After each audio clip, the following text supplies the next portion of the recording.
Hi, everyone. Thanks for joining the Pendo 101 webinar. My name is Fanny Lofters, and I'm a Customer Success Manager here at Pendo. We've got a lot to cover today, so let's get started. First, high level, what is Pendo? This is a product aimed to deliver exceptional customer experiences for your own products.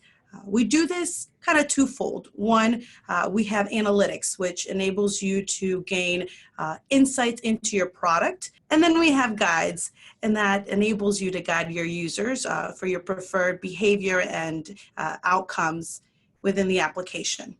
We also have exciting news. A couple months ago, Pendo did acquire Insert, which is a mobile company. With the advent of mobile and other devices, product organizations need to optimize their product experiences across screens of all sizes.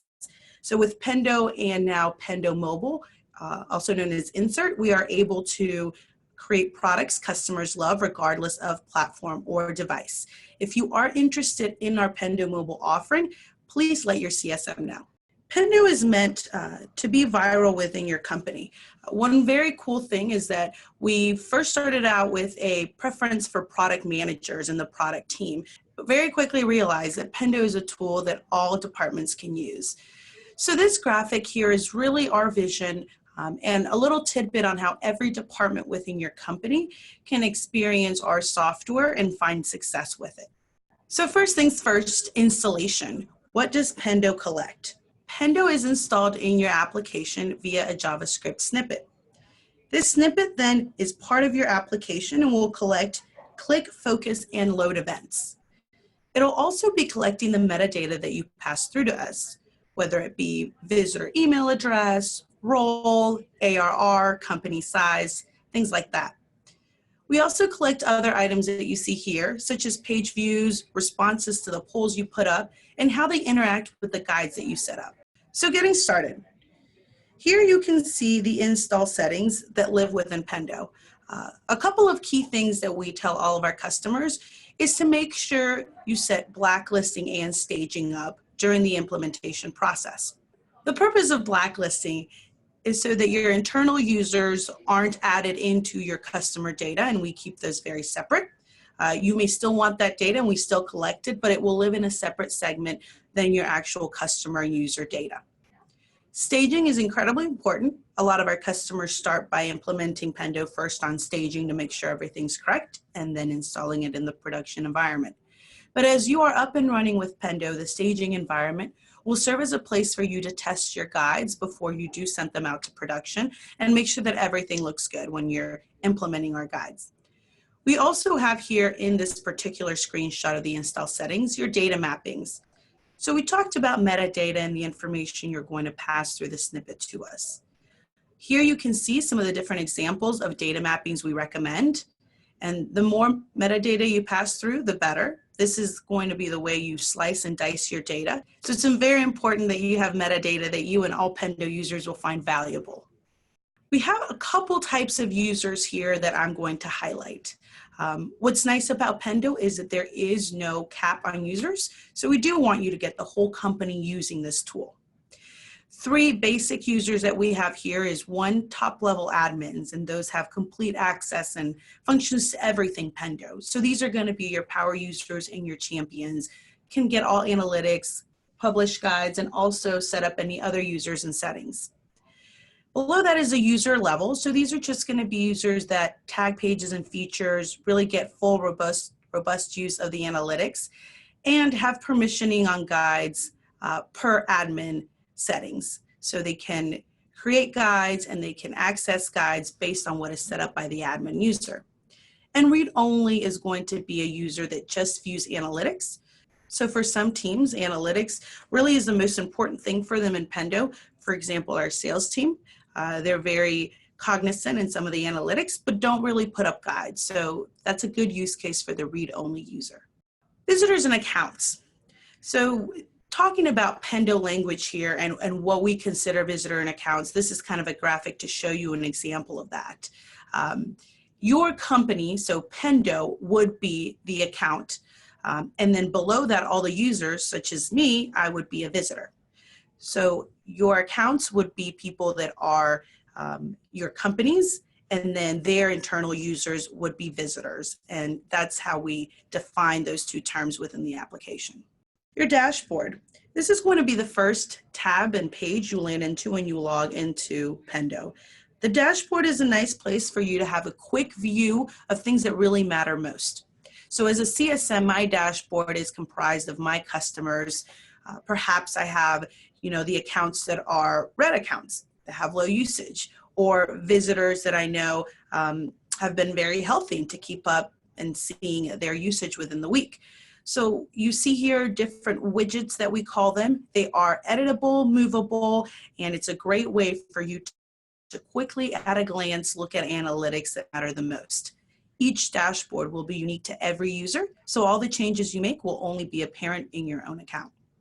For the pages and features section, and we're just kind of going down the left navigation of our tool here, pages are going to be every unique URL within your application. This is really important for you all to tag first. It's what's going to give you access to be visible into the different parts of your application. When first installing Pendo, it can be cumbersome if your application is very robust, but we simply recommend that you paint a broad stroke, start tagging pages that you know are the most important and you know are most visited. A nice little trick that we have here is you do have an untagged URLs tab within the application. This will let you know of all your untagged URLs within your Pendo tagged application, and you can quickly click the tag this button and have that page tagged. One other nice thing about Pendo is that all our data is retroactive, meaning from the point of installation, as soon as your dev team installs a snippet into your product, we start collecting data.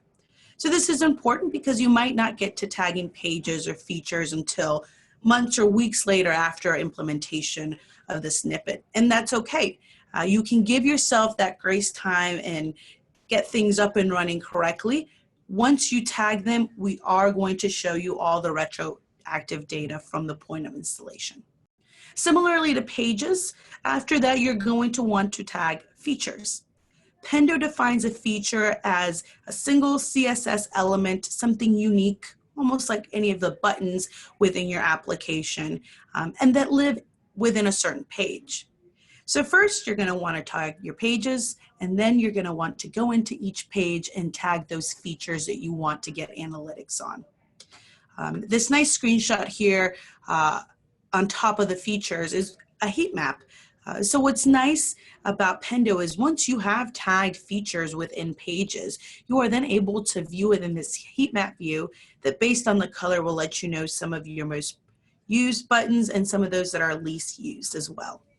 Moving down to more of the behavioral aspects of the analytics in Pendo. Funnels are going to be a very cool tool that allows you to measure how customers moved through a defined series of steps.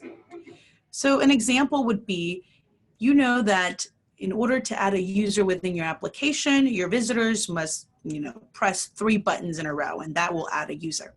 You can set that prescribed steps into a funnel and then run the funnel. Pendo will then provide you with clarity as to if your customers are doing just that. If you're seeing high drop-off, then this could be an area where you know that you need to influence your users to continue to take the right steps to finish out that particular action. This is a nice way for you to be able to measure your assumptions on a product or a particular feature set of your tool and actually compare the analytics to see if it's being verified by what actual customer behavior is like. In conjunction with funnels, there are paths. Paths are like the jelly to the funnel peanut butter. It is a visual representation that allows you to discover steps that led to or the next steps after a particular page or feature. So one example that we tell all our customers that are new to Pendo to go ahead and do is a path to that first page after a customer logs in. So for example, in Pendo, when you log in, you are dropped right on your dashboard. You can then do a path on next steps and see immediately where your customers are going. This is going to unveil important information. This is going to show you exactly where customers are finding immediate importance after they arrive into your application. Trends. This new feature will utilize overlays to see how different cohorts or individual visitors interact with your product.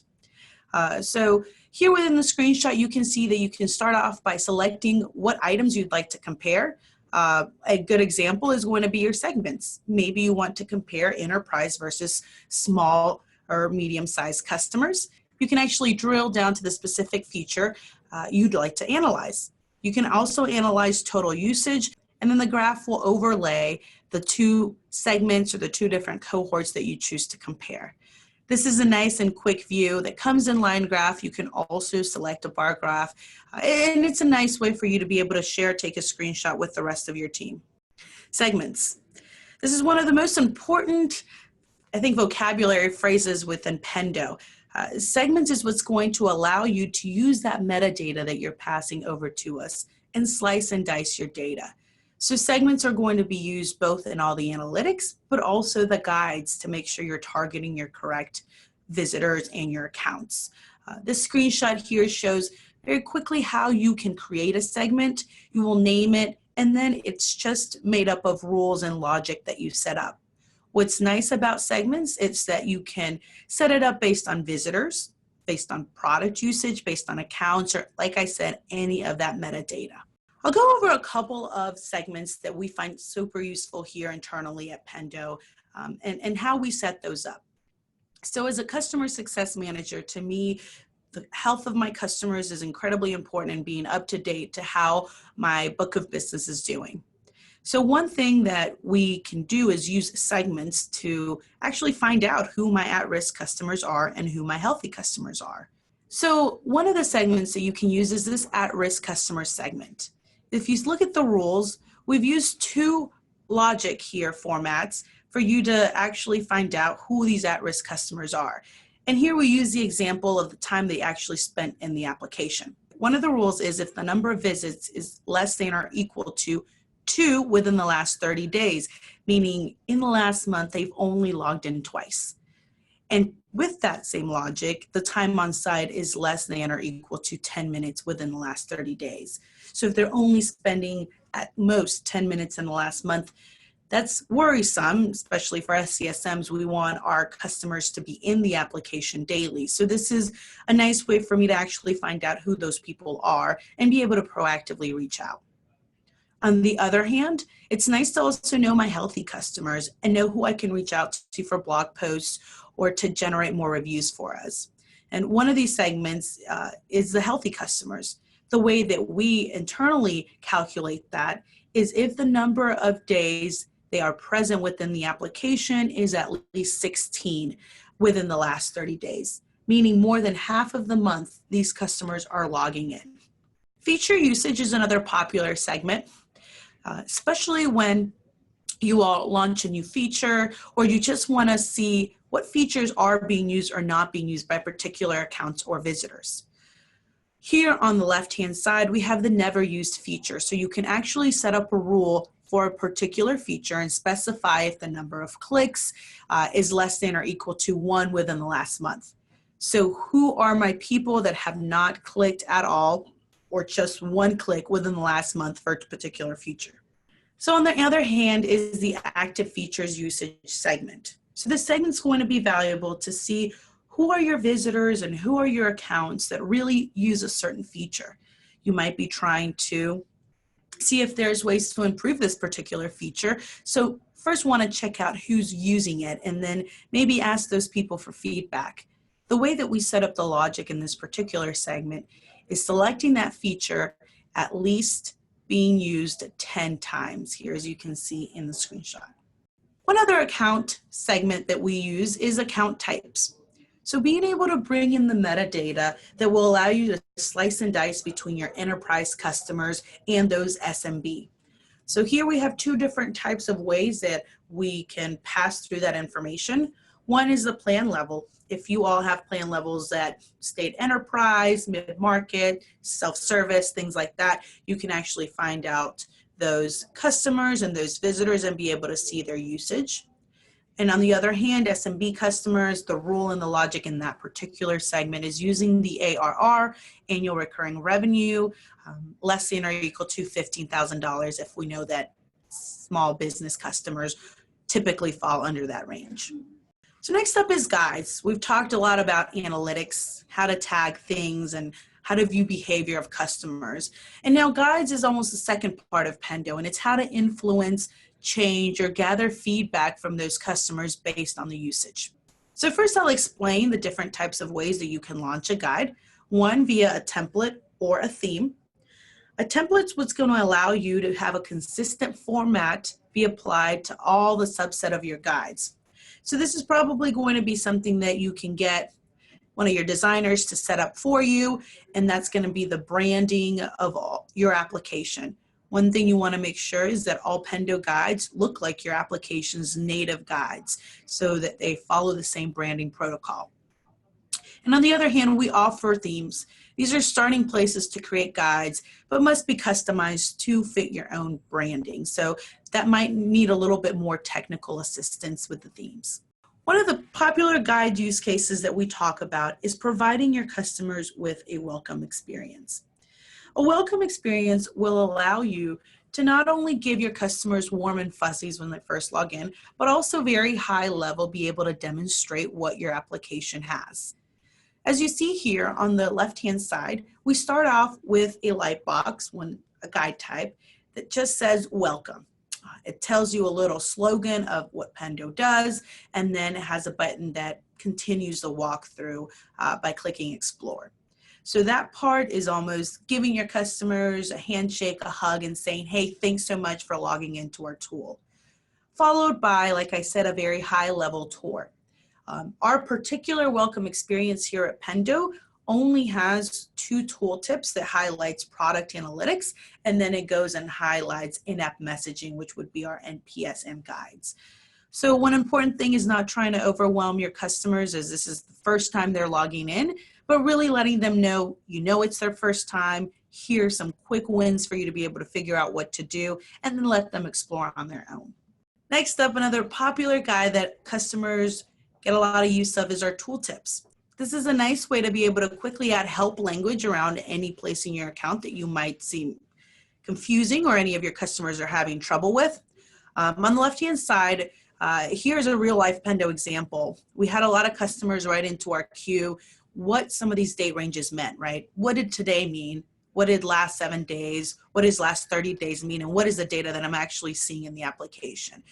So we did have a standard response for this, but we saw so many tickets come in, we decided to simply put a tooltip.